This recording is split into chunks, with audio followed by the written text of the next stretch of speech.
Hello friends, मैं आप सभी का दोस्त अभिषेक आप सभी का मेरे चैनल पर बहुत बहुत स्वागत करता हूं। आज की वीडियो बहुत इंटरेस्टिंग है और बहुत ही इंटरेस्टिंग टॉपिक है मेरे लिए भी, मुझे बहुत पसंद है वाला टॉपिक। और इसके ऊपर मैं ऑलरेडी एक वीडियो बना चुका हूं। ये है अबाउट डेफर्ड टैक्स। तो आप लोगों ने मेरे वाली वीडियो के ऊपर काफ़ी अच्छा रिस्पॉन्स दिया। मुझे नहीं पता था कि उसके ऊपर इतने अच्छे व्यूज़ आएंगे और काफ़ी लोगों ने काफ़ी ज़्यादा पसंद किया उसे। तो उसी की वजह से मैंने डिसाइड किया कि मैं उसके ऊपर मेरी नेक्स्ट वीडियो बनाऊं। तो थैंक यू फ्रेंड्स वो वाली वीडियो को इतना लाइक करने के लिए। वो वाली वीडियो मैंने जो बनाई थी वो ये वाली वीडियो है जो मेरे यूट्यूब पे मैंने अभी 2-3 महीने पहले डाली थी।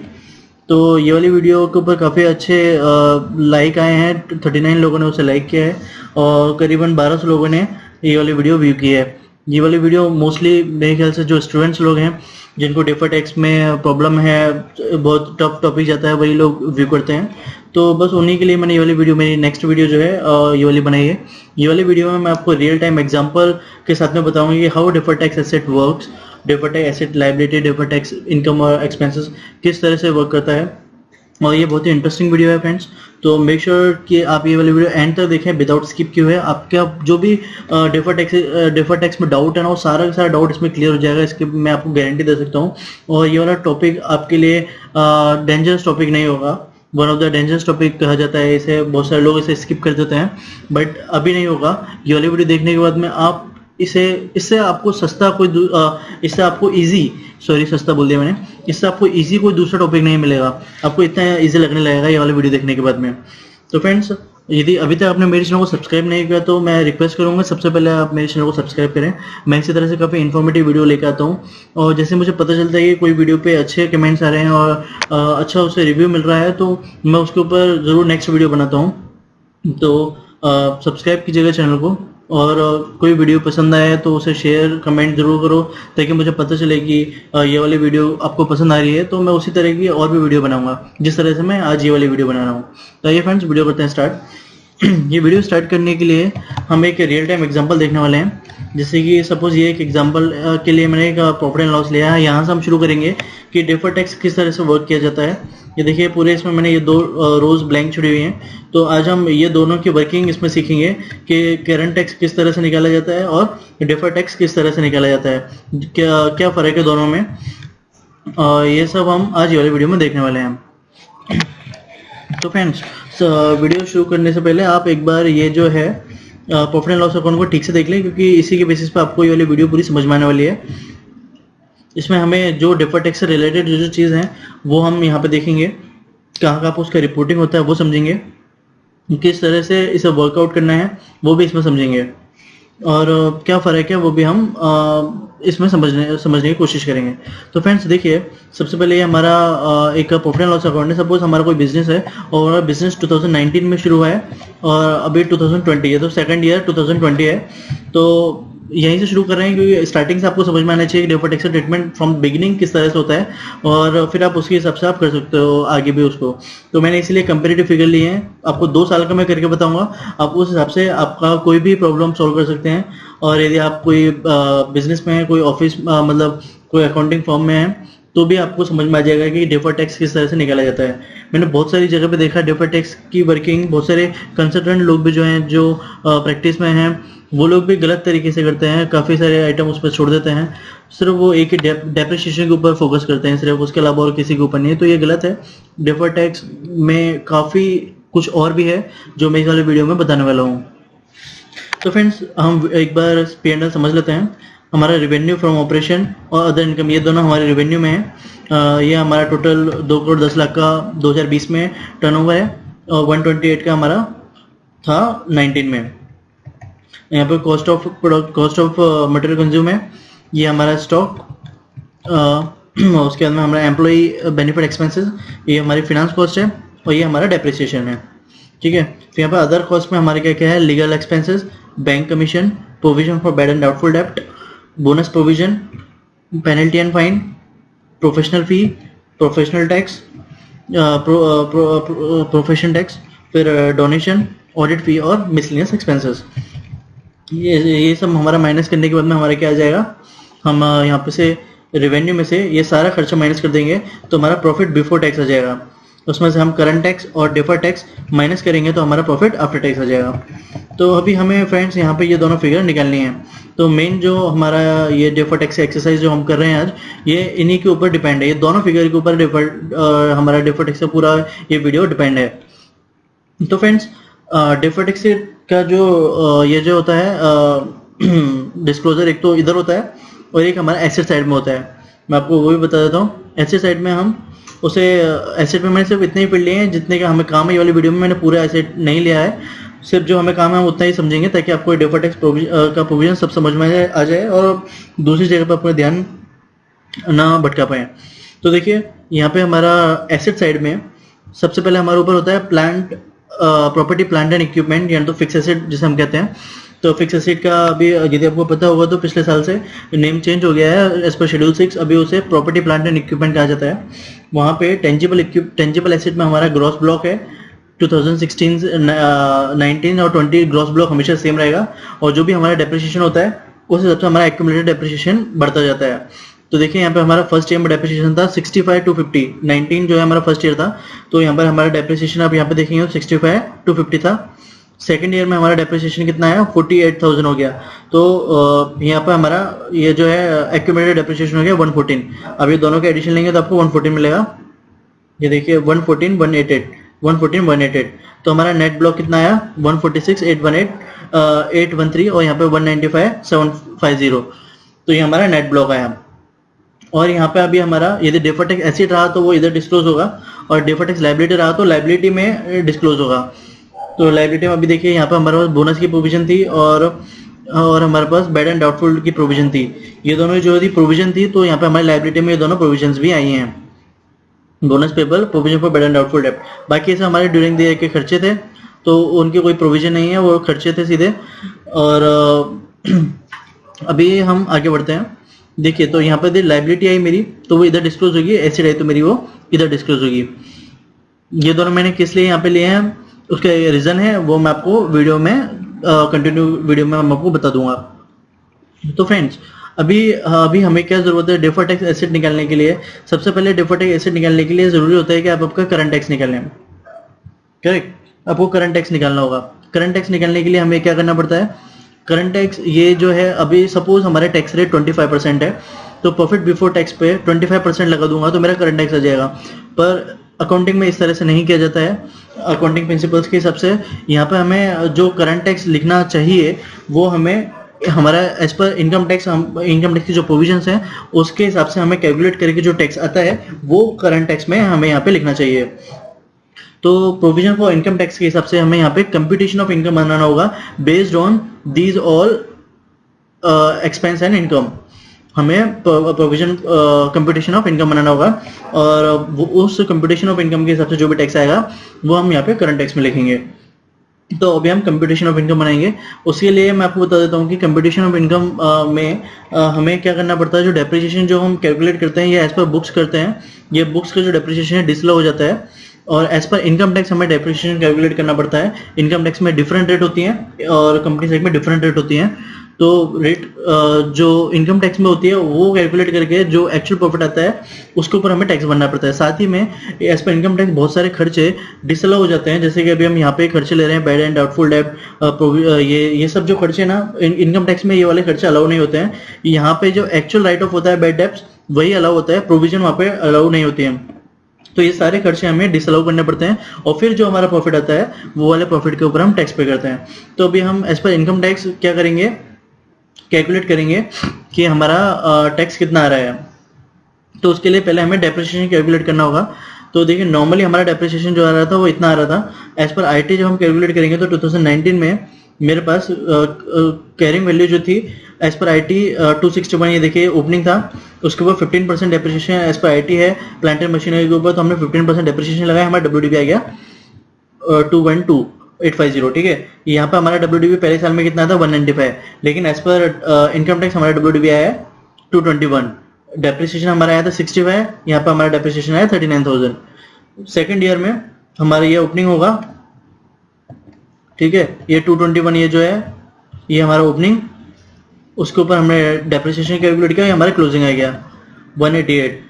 तो देखिए हमारा सेकंड ईयर में हमारा यहाँ पे बुक में हिसाब से हमारा 146 का डेप्रिसिएशन था, WDV था, और यहाँ पे हमारा WDV 288, ठीक है। तो यहाँ पे हमारा 188 का सेकंड ईयर में क्या है WDV, जबकि हमारा बुक में जो WDV दिखता है 146 दिखता है।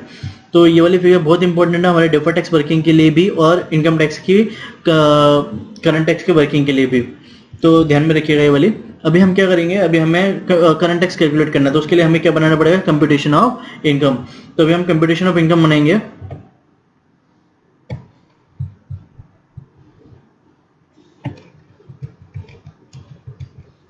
तो 2019 का कंप्यूटेशन ऑफ इनकम अभी हम बनाएंगे, ठीक है। तो हमारा profit and gains from business and profession कितना हो गया, PBT, वो हमें यहाँ पे लिखना होगा। तो देखिए यहाँ पर हमारे ये जो है 469, ये हमारा 2019 का PBT है, प्रॉफिट बिफोर टैक्स, वो हमने इधर ले लेंगे। उसके बाद में हम डिसअलाउंस जो थे यहाँ पे सब एड बैक करेंगे। हमारा पहला डिसअलाउंस है डेप्रिसिएशन का, वो डेप्रिसिएशन का डिसअलाउंस हमें यहाँ पे लेना होगा 65,000 का हमने डेप्रिसिएशन डिसअलाउ कर दिया, क्योंकि हम इनकम टैक्स में जो हमारा डेप्रिसिएशन है ये वाला अलाउ करेंगे, ये वाला डिसअलाउ करेंगे। इससे क्या हो जाएगा, जब मैं इसको ऐड कर दूंगा ये वाले प्रॉफिट में, जो हमारा जो प्रॉफिट आया है उसमें मैं ये वाला जो डेप्रिसिएशन है इसको ऐड कर दूंगा और प्रॉफिट बढ़ा दूंगा, और ये वाला जो डेप्रिसिएशन आया है वो मैं लेस करूंगा, प्रॉफिट इतने अमाउंट से कम करूंगा। तो नेचुरली क्या हो गया, मेरा जो प्रॉफिट है वो बढ़ जाएगा कुछ अमाउंट से, क्योंकि मेरा बुक का डेप्रिसिएशन ज्यादा था, IT का कम है, तो मेरा नेट प्रॉफिट जो है वो बढ़ जाएगा यहाँ पे। पर हम भैया हमारे पास और भी चीजें जो हमें डिसअलाउ करनी है, जैसे कि provision for bad and doubtful डेब्ट। एज पर इनकम टैक्स जो एक्चुअल राइट ऑफ होता है वही बैड डेब्ट जो है, एक्चुअल जो राइट ऑफ होते हैं वही अलाउ होते हैं, प्रोविजन जो होती है वो डिसअलाउ हो जाती है। तो हमें इतना जो 59,000 है ये हमें यहाँ पे से डिसअलाउ कर देना है। फिर उसके बाद में हमें बोनस प्रोविजन जो है एज पर 43B सेक्शन जो है वो बोलता है कि बोनस प्रोविजन जो तुमने हमारी बुक्स में वो डिसअलाउ करो, और एक्चुअल बोनस जो पे किया है सिर्फ उतना ही अलाउ होगा। तो पेमेंट बेसिस पे bonus as per section 43B allow होता है, बुक की प्रोविजन इनकम टैक्स में अलाउ नहीं होती है, तो हमें ये भी पूरा डिसअलाउ करना पड़ेगा। इनके केस में क्या होता है, बोनस मार्च में डिक्लेयर करते हैं और उसका पेमेंट जो होता है वो जुलाई और सितंबर के आसपास होता है। तो ये जो है प्रोविजन में खड़ा हुआ है, और ये देखिए यहाँ पर आप प्रोविजन में भी देख सकते हैं, यहाँ पे प्रोविजन में यहाँ पे 95,000 का मार्च को प्रोविजन में खड़ा हुआ है ये वाली अमाउंट, मतलब अभी तक ये पे नहीं किया। जब पे कर दिया होता तो यहाँ से ये चले जाता था, यहाँ पे खड़ा नहीं रहता था। इसका मतलब है कि ये बोनस अभी भी पेबल है, तो अभी तक पेड नहीं हुआ है, तो हमें पूरा पूरा यहाँ पे डिसअलाउ कर देना होगा। जब पे हो जाएगा वो वाले साल हम इसे क्या करेंगे, अलाउ कर देंगे। इस साल तो अलाउ नहीं होगा, तो हमें यहाँ पे डिसअलाउ कर देना होगा। इसके बाद में अगला है penalty and fine. Income tax बोलता है कि पेनल्टी एंड फाइन जो है उसका तुमको कोई डिडक्शन नहीं मिलेगा। तुमने लॉ कॉन्ट्रावेंट किया है, तो एक्ट कॉन्ट्रावेंट किया है, तो तुमको उसको पेनल्टी पे करनी पड़ेगी, उसके लिए तुम्हें हम इनकम टैक्स में डिडक्शन क्यों दें, तो ये भी हमारा डिसअलाउ हो जाएगा। इसके ऊपर भी हमें टैक्स पे करना पड़ेगा, इसका डिडक्शन हमें नहीं मिलेगा। फिर अगला पॉइंट है डोनेशन। डोनेशन जो होता है इनकम टैक्स में डिसअलाउ हो जाता है। ये वाला डोनेशन 80G वाला नहीं है, नॉर्मल डोनेशन है, और डोनेशन इनकम टैक्स में डिडक्शन नहीं मिलता है डोनेशन का, तो ये भी डिसअलाउ हो जाएगा। तो हमारे इतने सारे आइटम जो है ना फ्रेंड्स वो डिसअलाउ हो जाएंगे, इतने का हमें कोई बेनिफिट नहीं मिलेगा। फिर अभी हम यहाँ पे अलाउंस जो है वो लेस करेंगे। तो हमने डिसअलाउंस जो था हमने ऐड कर दिया, जो भी अलाउ चीज है वो हमें माइनस करनी है। जैसे कि हमें हमारा क्या हो गया, डेप्रिसिएशन एज पर IT। अब जो है ये जो हमने यहाँ पे कैलकुलेट किया वो अभी हमें यहाँ पे माइनस कर देना है, तो ये हमने यहाँ पे माइनस कर दिया, डेप्रिसिएशन हम यहाँ पे माइनस कर देंगे। फिर अभी हमारा क्या आ जाएगा, टैक्सेबल प्रॉफिट आ जाएगा। ये देखिए अभी हमारा ये प्लस करके ये सब आइटम हमने प्लस कर दिए, और ये अकेला यहाँ पे माइनस किया है। तो जहाँ पे हमारे बुक में 469 का प्रॉफिट आ रहा था, अभी हमारा प्रॉफिट कितना हो गया है, 699 का। तो अभी हमें यहाँ पे 25% का टैक्स पे करना है। तो 25% कितना है इसके ऊपर, 174,838। तो अभी हमें यहाँ पे करंट टैक्स में इतने की प्रोविजन करनी होगी। तो देखिए इतना अभी हमारा टैक्स बना, करंट टैक्स। यदि हम इसके ऊपर टैक्स पे करते थे तो बहुत कम आता था, लेकिन ये सब आइटम हमें ऐड करने पड़े और इसके ऊपर हमें क्या करना पड़ा, टैक्स पे करना पड़ा। तो अभी हमें डेफर टैक्स की वर्किंग भी करनी पड़ेगी। डेफर टैक्स की वर्किंग करने से पहले एक बार हम क्या करते हैं, पहले करंट टैक्स ये वाले साल का भी कैलकुलेट कर लेते हैं, फिर एक साथ हम डेफर टैक्स की वर्किंग सीखेंगे, देखिए काम ईजी हो जाए। तो अभी हम ये वाले साल के भी लगे हैं, तो कंपटीशन बना लेते हैं। तो अभी हमारा ईयर 2020, तो यहाँ पे ईयर 2020 आ गया। यहाँ पे हमारा profit and gains of business and profession कितना है, इतना है, हमने ले लिया। डिसअलाउंस में हमने डेप्रिसिएशन डिसअलाउ किया, provision for bad and doubtful disallow किया। 43B, अभी देखिए यहाँ पे 43B में यहाँ पे 110 का प्रोविजन है। अभी देखिए बोनस जो ये 95,000 तो लास्ट ईयर जो किया था, और इस साल 110 है, लास्ट ईयर का 95 था। तो यदि ये वाला बोनस पे नहीं हुआ होगा तो ये दोनों के एडिशन जब हम लेंगे तो हमारे कितना आ जाएगा, 2,05,000 आ जाएगा। तो इतना हमारा प्रोविजन में खड़ा होना चाहिए। तो प्रोविजन में हम आगे जब देखते तो यहाँ पे 110 ही खड़ा हुआ है, ये ना तो सिर्फ ये वाला। इसका क्या मतलब है कि 95,000 जो था वो ड्यूरिंग द ईयर पे हो गया, और ये करंट ईयर की प्रोविजन है। तो 95,000 पे हो चुका है इस साल में। पिछले साल में हमने यहाँ पे डिसअलाउ किया था, ये इस साल हमें यहाँ पे अलाउ करना होगा, ठीक है। तो इसे हम यहाँ पे अर्लियर ये bonus payment in current year 43B में उसे यहाँ पे हम अलाउ कर देंगे 95,000, क्योंकि ये लास्ट ईयर का था, इस साल वो पेमेंट हो गया, और इस साल के जो बोनस की प्रोविजन थी वो हम यहाँ पे डिसअलाउ करेंगे। तो इस साल के मैंने यहाँ पे डिसअलाउ कर दिया। इसके बाद में मुझे पेनल्टी एंड फाइन यहाँ पे डिसअलाउ करनी है, और डोनेशन जो है ये मुझे डिसअलाउ करना है। आईटी जो है, आईटी का जो डेप्रिसिएशन इस साल से जो आ रहा है ये वाला, ये मैं यहाँ पे अलाउ कर लूंगा। तो मेरा टोटल यहाँ पे प्रॉफिट कितना आया, 1384। यहाँ पे मेरा बुक का प्रॉफिट कितना था, 1238, और ये मेरा 1384 आ गया। तो इसके हिसाब से मेरा डेप्रिसिएशन की मेरा सब प्रॉफिट कितना आया, 346। तो ये भी हम यहाँ पे ले लेंगे। तो करंट टैक्स की प्रोविजन हमने अच्छे से कर दी है। अभी हमारा क्या बचा, करंट टैक्स, डेफर्ड टैक्स। तो यही है जहाँ से अभी हमारा वीडियो मेन शुरू होता है, क्योंकि आपको यही सीखना था। कंप्यूटेशन भी मुझे कुछ लोगों ने मैसेज किया था कि कंप्यूटेशन किस तरह से बनाते हैं वो भी बताओ।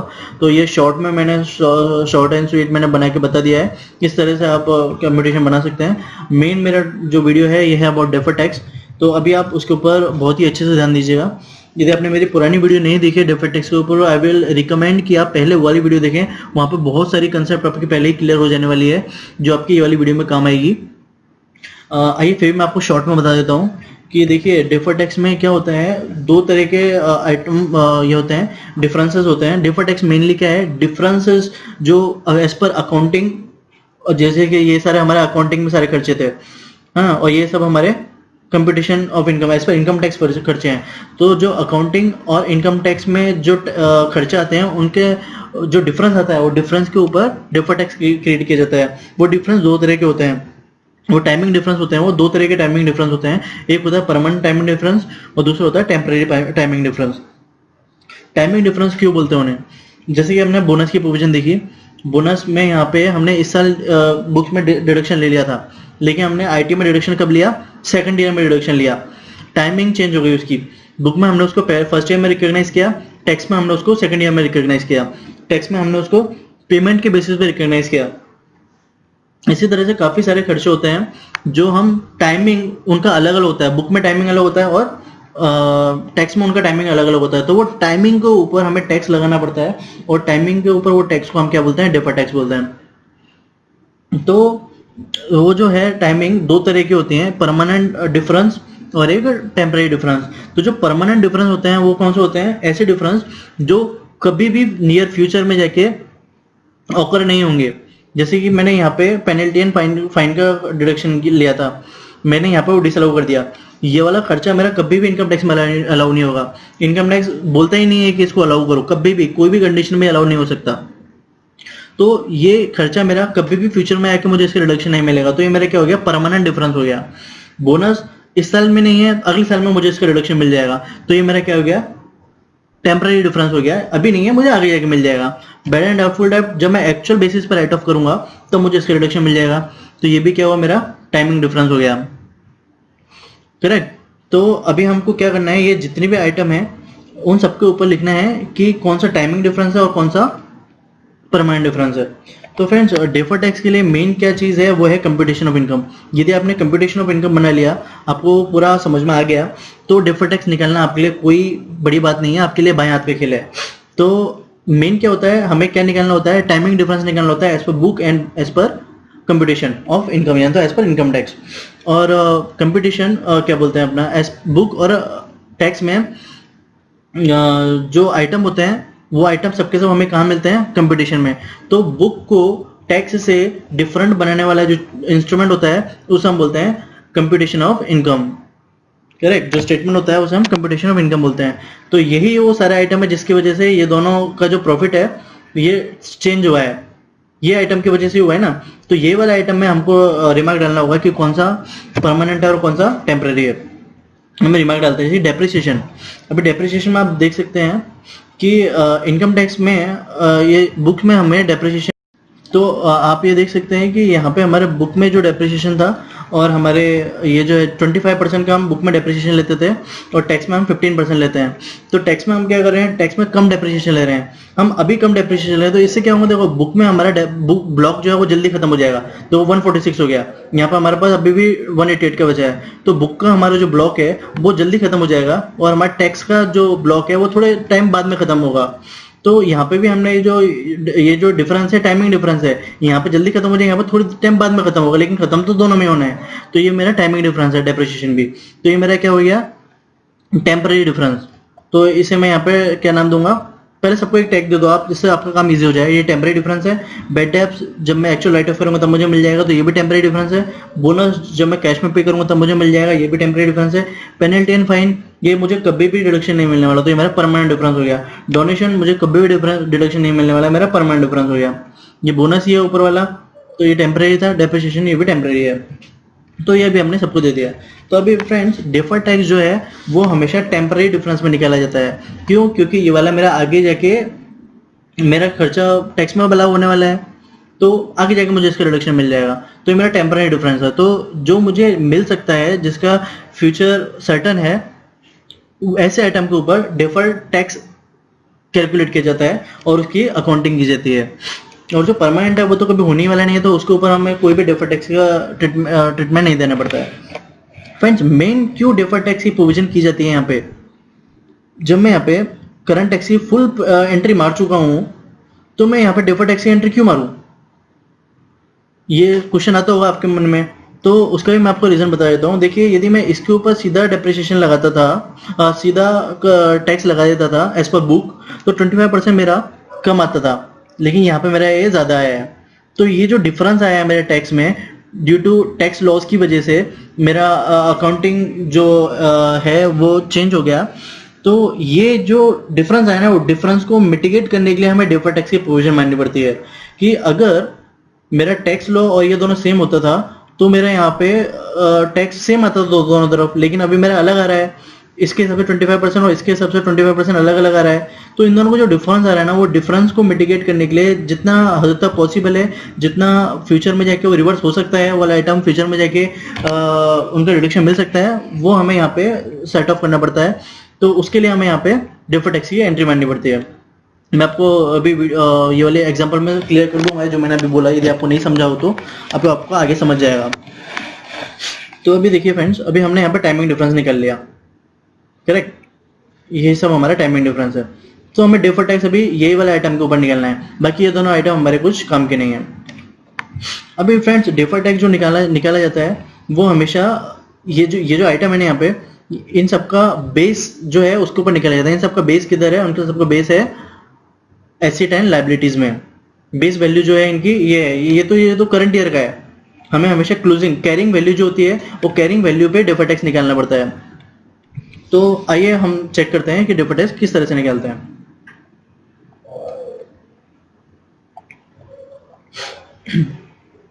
Deferred tax working. तो देखिए, अभी हमारा सबसे पहला आइटम क्या है? डेप्रिसिएशन। डेप्रिसिएशन का बेस क्या है? Fix asset.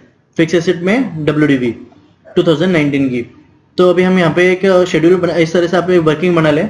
यहाँ पे आप लिखें कि फर्स्ट आइटम आपका क्या है? FAWDV fixed asset as per book value क्या है? बुक कैरिंग वैल्यू उसकी 195, ये WDV है। एज पर इनकम टैक्स उसकी WDV कितनी है? 221। तो डिफरेंस कितना आया? 26,100 का डिफरेंस आया। तो अब देखिए, मेरा बुक में 195 वैल्यू थी, मेरा टैक्स में 221 की वैल्यू है। तो अभी देखिए, मैंने आपने यदि मेरी पुरानी वाली वीडियो देखी होगी तो आपको समझ गया होगा, इतना मेरे बोलने के बाद में समझ गया होगा कि ये जो एग्जांपल है, ये एग्जांपल के बेसिस पे ये डिफर्ड टैक्स एसेट है या डिफर्ड टैक्स लायबिलिटी है। देखिए, मैंने मेरे एग्जांपल में बताया था कि डिफर्ड टैक्स एसेट कब होता है। ये वाले केस में जैसे कि आप देख सकते हैं कि मेरे बुक में 195 वैल्यू है, तो 195 वैल्यू है, तो इसका मतलब क्या है? मेरा डेप्रिसिएशन यहाँ पे ज्यादा बुक में मेरा डेप्रिसिएशन ज्यादा है, मैं डिडक्शन बुक में ज्यादा क्लेम कर रहा हूँ। और मेरे टैक्स में मैं अभी डिडक्शन कम क्लेम कर रहा हूँ, मैं फ्यूचर में जाके डिडक्शन क्लेम करूंगा। तो यदि मैं फ्यूचर में जाके डिडक्शन क्लेम करूंगा तो क्या हो गया, मेरा एसेट हो गया। मैं अभी टैक्स ज्यादा भर रहा हूँ, फ्यूचर में जाके मैं टैक्स सेव करूंगा तो ये मेरा क्या हो गया, डिफर्ड टैक्स एसेट हो गया। तो यहाँ पे मेरा टाइमिंग डिफरेंस आया 26,100 रुपीज का। तो 26,100 रुपीज का जो डेप्रिसिएशन है मैं अभी आईटी में कम क्लेम कर रहा हूँ, उसकी वजह से मेरा आईटी का टैक्स बेस ज्यादा है और ये मेरा डिफर्ड टैक्स एसेट है।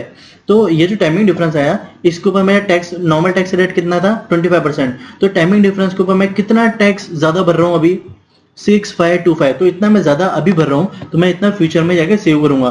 तो ये मेरा डिफर्ड टैक्स एसेट हो गया। तो ये मेरा फिक्स एसेट एक आइटम के ऊपर डिफर्ड टैक्स एसेट हुआ मेरा 6525। ऐसे मुझे बाकी मेरे जो आइटम है उनके ऊपर भी कैलकुलेट करना है। दूसरा आइटम है मेरा provision for bad and doubtful debt.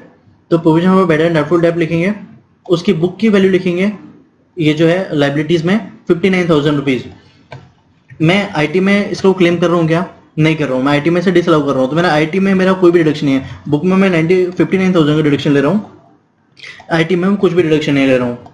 तो मेरा टाइमिंग डिफरेंस कितना हो गया 59,000 का। 59,000 मुझे फ्यूचर में जाएगा जब मैं एक्चुअल राइट ऑफ करूंगा बैड डेब्ट्स को तो मुझे तब मिल जाएंगे। तो इसके ऊपर मैं एसेट, क्योंकि मैं अभी इसके ऊपर डिडक्शन क्लेम नहीं कर रहा हूँ तो ये मेरा सेविंग हो गया, मैं फ्यूचर में जाके इसे क्लेम करूंगा तो मेरा क्या एसेट हो गया।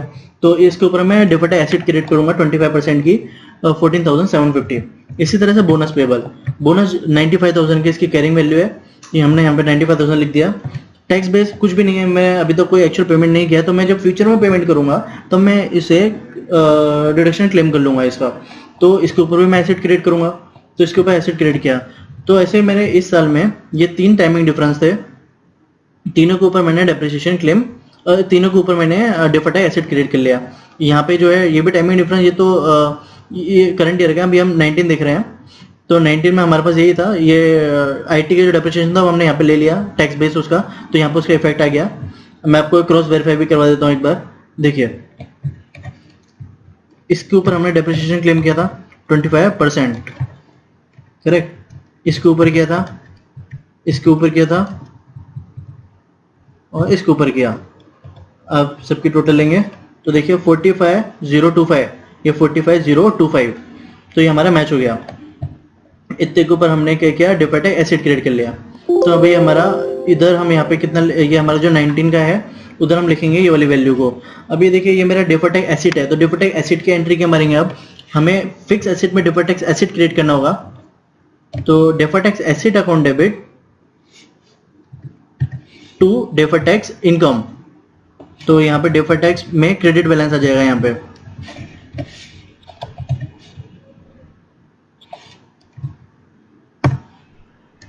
तो देखिए मेरे यहाँ पे जो टैक्स था 174 का था, अभी माइनस होके मेरा 129 का हो गया, करेक्ट, क्योंकि इतने का मैंने डिफर्ड टैक्स एसेट क्रिएट कर लिया। यहाँ पे मेरा इनकम आ गया। ये मेरा फर्स्ट ईयर हुआ, मैंने उसकी ट्रीटमेंट भी दे दी, डिफर्ड टैक्स एसेट में एसेट डाल दिया और यहाँ पे करंट ईयर में उसका प्रोविजन कर दिया। अभी नेक्स्ट ईयर है जो कटिंग जाता है लोगों को, फर्स्ट ईयर तो ओके रहता है, नेक्स्ट ईयर में अभी हम नेक्स्ट ईयर सीखेंगे किस तरह से नेक्स्ट ईयर में उसकी वर्किंग होती है। 1920, तो अभी देखिए यहाँ पे आपको सेम फॉर्मेट रखना है, बुक, टैक्स बेस, डिफरेंस और फिर टैक्स। पहले हम यहाँ तक समझ लेते हैं। तो देखिए यहाँ पे आपको बुक वैल्यू निकालनी है WDV, FAWDV। तो आप ये देखिए हमने कौन सी वैल्यू ली, ये वाली करंट ईयर की जो WDV है वो वाला यहाँ पे ले लिया। टैक्स बेस हमने यहाँ पे लिया, ये टैक्स बेस जो 2020 का WDV था वो हमने यहाँ पे ले लिया। फिक्स एसेट का आपको यहाँ से लेना है, ये टाइमिंग डिफरेंस आ गया। ये अभी 41,000 का टाइमिंग डिफरेंस आ गया। तो 41,000 का टाइमिंग डिफरेंस आया, इसके ऊपर आपने 25% लगाया टैक्स, 25% 10,440 आया। और अभी आपने देखेंगे आप तो यहाँ पे आपने ओपनिंग में मतलब पिछले साल डिफर्ड टैक्स एसेट FA के ऊपर ऑलरेडी कितना क्लेम किया हुआ था, एसेट कितना आपके पास DTA फिक्स एसेट के ऊपर ऑलरेडी कितना है 6525, इतना आपका ओपनिंग बैलेंस में ऑलरेडी इंक्लूड है। और आपका क्लोजिंग बैलेंस आ रहा है 10,440 रुपए, तो आप ओपनिंग बैलेंस यहाँ से माइनस कर देंगे और आपका during the year current year का आपका डिफर्ड टैक्स एसेट कितना है 3915। पिछले साल आपका था 6,000 का, इस साल का आपका 3915, टोटल आपको हो गया 10,440, जो आपका 10,440 यहाँ पे है। इसको यदि आप यहाँ से वेरीफाई करना चाहें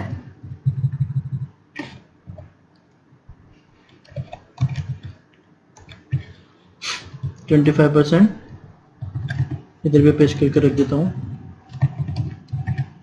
तो देखिए ये डेप्रिसिएशन और ये डेप्रिसिएशन, देखिए 3915 ये करंट ईयर का, करेक्ट। ये यहाँ पर आपका आ गया 3915। तो ये हमारा डेप्रिसिएशन के ऊपर, या मतलब हमारा WDV के ऊपर का डेफर्ड टैक्स एसेट हुआ फॉर ईयर 2020। अभी हमारा दूसरा आइटम था हमारा provision for bad and doubtful date. अभी यहाँ पे हमने जो WDV इसका जो डिफरेंस निकाला था पिछले साल का, ये हमारा 19 का डिफरेंस है, टाइमिंग डिफरेंस थे। यही हमें ओपनिंग लेना है यहाँ पे। 19 का जो हम ऑलरेडी निकाल चुके हैं वो हम यहाँ पे ओपनिंग ले लेंगे।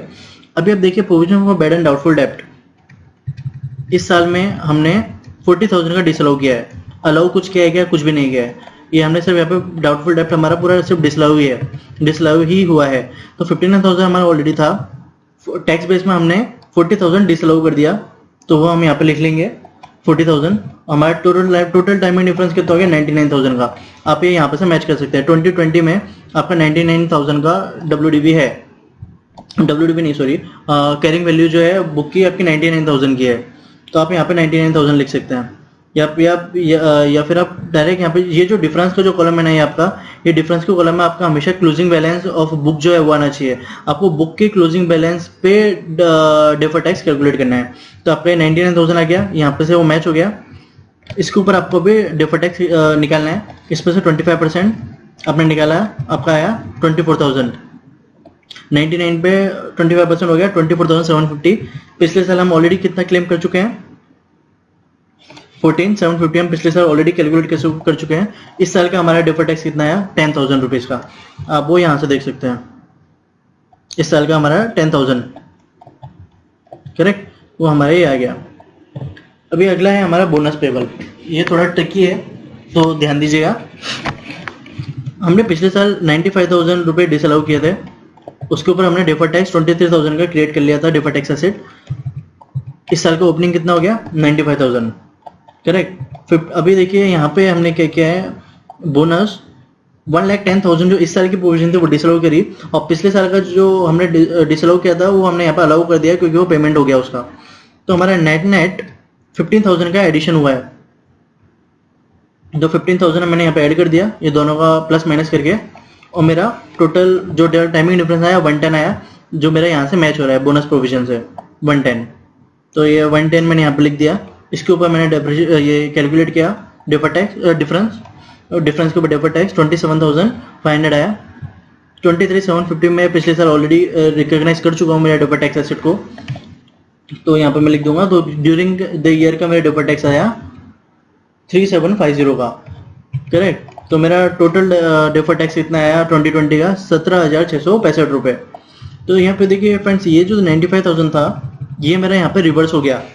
जब मैंने 95,000 का यहाँ पे जब मैंने क्रिएट किया था डेफर्ड टैक्स एसेट, तो इस साल यहाँ पे जाके क्या हो गया? रिवर्स हो गया। ये देखिए यहाँ पे मैंने क्रिएट किया था डेफर्ड टैक्स एसेट, और यहाँ पे मैं उसे रिवर्स कर रहा हूँ। तो नेट दोनों का कितना आ रहा है? 3,750 का मैं एडिशन कर रहा हूँ, जो यहाँ पे 3,750 मेरा यहाँ पे आ गया। तो टोटल मेरा डेफर्ड टैक्स इस साल का कितना आया? 17,665, ये 17,665। तो इसका भी हमें क्या करना है? यहाँ पे आना है 17,665 से मुझे क्या करना है? तो वो 17,665 मेरा एसेट है, लायबिलिटी है? एसेट है। पिछले साल का मेरा कितना था? 45,000। इस साल का मेरा कितना है? 17,000। टोटल मेरा डेफर्ड टैक्स एसेट कितना हो गया? 62,690। अभी मुझे यहाँ पे क्या करना है? डेफर्ड टैक्स एसेट की एंट्री मारनी है। डेफर्ड टैक्स एसेट की एंट्री क्या आएगी? Deferred tax asset account debit to deferred tax income. तो यहाँ पे मेरी अमाउंट आ जाएगी, ये वाली इनकम है, तो माइनस में आएगी। और यहाँ पे मेरा डेफर्ड टैक्स एसेट में टोटल आ जाएगा ग्रॉस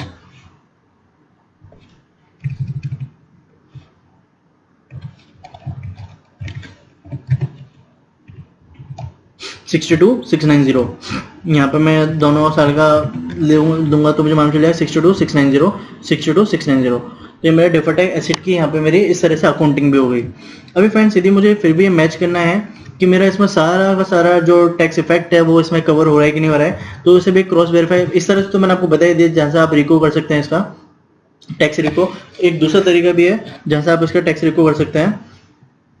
देखिए फ्रेंड्स, हमारा टैक्स बेस और अकाउंट बेस जो था वो डिफरेंस हो रहा था ये सब आइटम की वजह से। ये सब आइटम में कुछ टेम्परेरी थे, कुछ परमानेंट थे। जो टेम्परेरी डिफरेंस थे उसका टैक्स इफेक्ट तो हमने यहाँ पे रिवर्स कर दिया, बचा क्या हमारा परमानेंट डिफरेंस। तो ये परमानेंट डिफरेंस की वजह से हमारा इसके ऊपर का टैक्स और इसके ऊपर का टैक्स डिफरेंस आ रहा है। तो यदि मैं यहाँ पे परमानेंट ये जो आता है डिफरेंस, इसके ऊपर टैक्स कैलकुलेट कर दूं तो मेरा इन दोनों में सिर्फ उतना ही डिफरेंस आना चाहिए। जैसे कि सपोज मैं नॉर्मली इसके ऊपर 25% टैक्स कैलकुलेट करता था तो मेरा 117 आता था, यहाँ पे 309 आता था, करेक्ट। अभी मेरा कितना आ रहा है, 328 आ रहा है, यहाँ पे 129 आ रहा है। मेरा डिफरेंस कितने का आ रहा है, 12,500 का और इधर 18,750 का। तो अभी यदि मैं इसे यहाँ पे से मैच करने की कोशिश करूँ कि अभी डिफरेंस किसकी वजह से आ रहा है, ये परमानेंट डिफरेंस की वजह से आ रहा है, जो मेरा कभी भी आगे जाके रिवर्स नहीं होने वाले हैं, उनके ऊपर का मैं टैक्स इफेक्ट यहाँ पे रिवर्स, यहाँ पे उसका एसिड क्रिएट नहीं कर पाया, उसकी वजह से मेरा डिफरेंस आ रहा है। तो यदि मैं उस पर सीधा कैलकुलेट करके देखूँ तो मुझे उतना ही डिफरेंस आना चाहिए। इसके ऊपर मुझे 25% लगा दूँ तो देखिए 12,500 रुपये या 12,500 रुपये। इसी तरह से मैं यहाँ पे भी मैच करके देखूँ 18,750, 18,750। तो हमारे जो वर्किंग है फ्रेंड्स एकदम करेक्ट है। इसी तरह से मैंने आपको मेरी फर्स्ट वीडियो भी दिखाई दिया, वो फर्स्ट वीडियो में मैंने एनिमेटेड वे से समझाने की कोशिश की थी। यहाँ पे मैं आपको डिटेल वे से समझा रहा हूँ कि किस तरह से वर्क करता है। आई होप कि आपको ये वीडियो समझ में आ गई होगी। काफ़ी मेहनत की है मैंने भी वाली वीडियो बनाने में, कंटिन्यू आधे घंटे से ज़्यादा मैं बोल रहा हूँ। तो फ्रेंड्स यदि आपको वीडियो पसंद आई है तो प्लीज़ लाइक कीजिएगा वाली वीडियो को, शेयर कीजिएगा और कमेंट करना बिल्कुल मत भूलिएगा। और मेरे चैनल को सब्सक्राइब कीजिएगा। यदि आपको इसी तरह से और भी वीडियो चाहिए तो मुझे कमेंट बॉक्स में बताओ, मुझे जैसे टाइम मिलेगा आई विल मेक श्योर कि मैं वाली वीडियो बनाऊँ आप सभी के लिए और आप सबकी नॉलेज इनके स्कैन में आपकी हेल्प करूँ। तो फ्रेंड्स आई होप आपको सब कुछ अच्छे से समझ गया होगा, फिर भी कुछ बाकी है तो प्लीज़ मुझे बताइएगा। तो thank you very much friends. यदि आपको अभी भी कुछ डाउट है तो मुझे कमेंट सेक्शन में जरूर डालिएगा और इस चैनल को सब्सक्राइब करना बिल्कुल मत भूलिएगा friends. Thank you very much.